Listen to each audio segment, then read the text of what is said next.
నాగర్ కర్నూలు జిల్లాలోని అంబేద్కర్ చౌరస్తా దగ్గర కుమ్మెర బాధిత కుటుంబ సభ్యులు ధర్నా చేశాయి.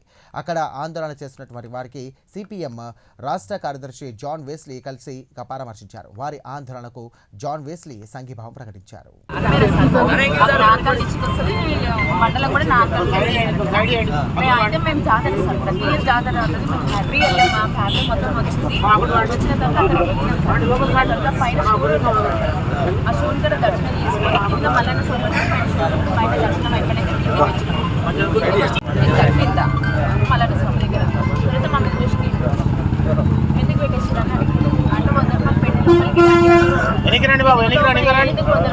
అడిగితే వాళ్ళు ఏం చెప్పలేదు సార్, మాకు టికెట్ లేదని చెప్పి అంటే ఎందుకని అడిగితే మమ్మల్ని పక్కకు తెప్పేసి మమ్మల్ని అదేస్తారు. మేమేం చేసినాము వాళ్ళని కూడా అడిగేస్తారు, అమౌంట్ అడగలేదు, మమ్మల్ని వాళ్ళని అడగలేదు సార్.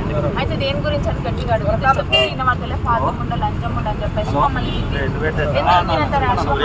అంత తప్పేం చేసినాం మేము అంతగా పెద్దల సమక్షంలో అంటే అక్కడ గట్టిగా ఎవరు అడగలేదు అమౌంట్. గట్టిగా మేము అడిగేసరికి మా మీద ప్లేస్ ఎక్కువ ఇస్తాం వాళ్ళది. ఎందుకు మేము అంటే మీరు